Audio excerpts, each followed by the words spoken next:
The Stafford Speedway weekly highlights are presented by Pioneer Cannabis Co. Green flag off turn 4, outside lane, gets the jump by a mile, Tyler Trott, and now we're wrecking here on the front straightaway. Bill Cody gets turned by, it looks like, the 94 for Chris Danielchuk. But he lost a little bit of ground that time by. Now he's 2, maybe 3 car lengths off the pace of the top 3. 10 down, 10 to go for the street stock competitors. Battle for second. Finkbein gets turned in turn number 2 off the front bumper of Tyler Trott. Caution comes out. Marvin Minkler falling to the second spot as they get to turn number 2. May lose the race lead, and he will. Bobby Sturck, the new leader, up the back straightaway, just behind the battle for third between Haidar and Paradis as they make their way off of turn 2. Contact back straightaway. Willett goes around along with Jason Lafayette. They both slide through the infield grass along the back straightaway. Had Haidar not close enough to challenge. Off turn number 4, Bobby Sturck in car number 9 will capture his 4th victory of the season.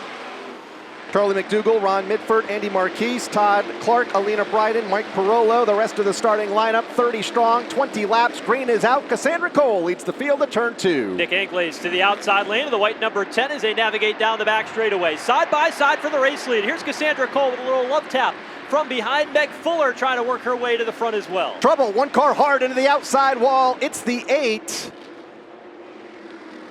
That slows in turn number 3. Caution is out for Norm Sears. A hard impact into the outside guardrail in turn 3. Anglaise drifts up the racetrack. Bissett carves it down to the inside lane. Can he keep the bumper to the bottom when they get to 3?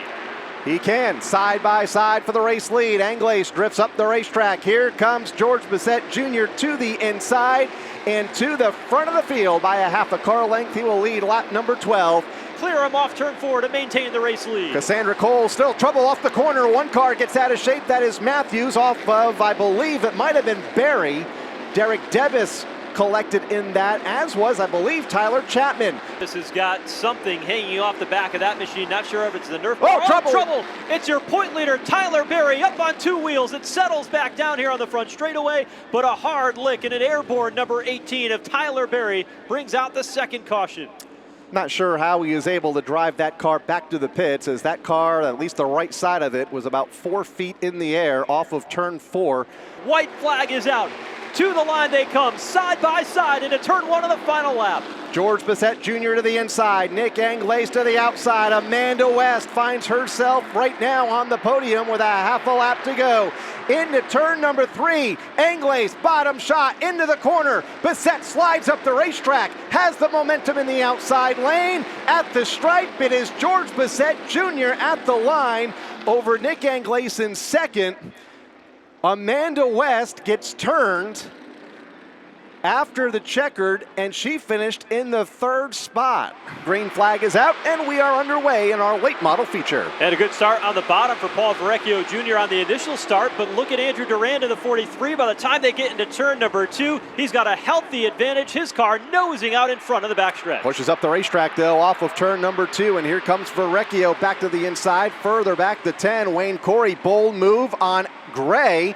Moves Gray way up the racetrack. Car number 97 going to lose the lead pack as they come off of turn number 4 to complete lap number 1. Adam Gray got in trouble on the back straightaway, and then that continued into turns 3 and 4. Now he's at the back. Up front, though, Paul Verrecchio Jr. working the bottom lane. They are still toe-to-toe in a battle for the lead. Diving into turn number 3 to move into the 4th spot. Keene trying to fill that gap underneath. A little bit of contact between he and Andrew Durand. Durand is able to hold on to the spot, but we got a great battle for the top spot in turn 1. Yeah, a little bit of contact off of turn 4 between Paul LaRoute and Paul Verrecchio, and it continued in turn number 1. Last week's winner, Tommy Fern, they said, we won last week, but we knew it could get better. Now he challenges to the inside of turn number 2 for the race lead. Getting a bit better right now, up the back straightaway for Tom Fern, challenging for the race lead on Paul LaRoute.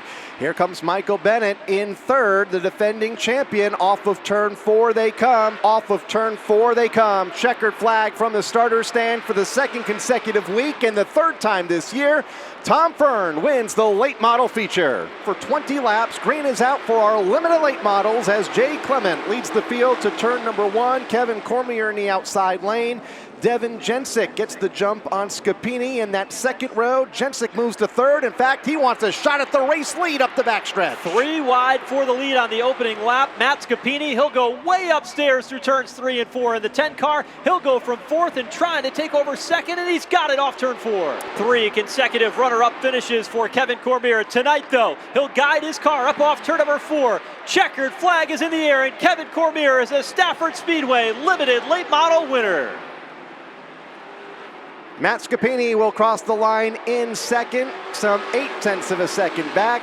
Brainerd Motorsports entry for Kurt Brainerd. Then it's John Sandberg, Matt Vassar, and Tom Bowles. Green is out, off and rolling. 40 laps the distance for the SK Modifieds as they race to turn 1. Troy Talman around the top takes over the opening lead here as they go to the back straightaway. Here comes Michael Jarvis working the top lane, looking for second in turn 3. Quickly looks to the bottom on the front stretch. Inside of the racetrack, going into turn number 1, pulls up alongside. By the time they get to turn number 2, new race leader Keith Rocco goes to the head of the class. Troy Tallman trying the crossover and the same bottom shot move in turn 3. Rocco will give him room. Here's Tallman back to the bottom, but it's not enough. So good on the straightaway. He's able to hold him off for now, but trouble. It's the 11 car. Corey DiMatteo off the pace. His car is headed for pit road. While running in the top 3 for Corey DiMatteo. Turn number 3, final time around. Keith Rocco looking to get back on top of his game. Off turn number 4, the checkered flag is waving, and Keith Rocco has done it. He wins again here in the SK Modified.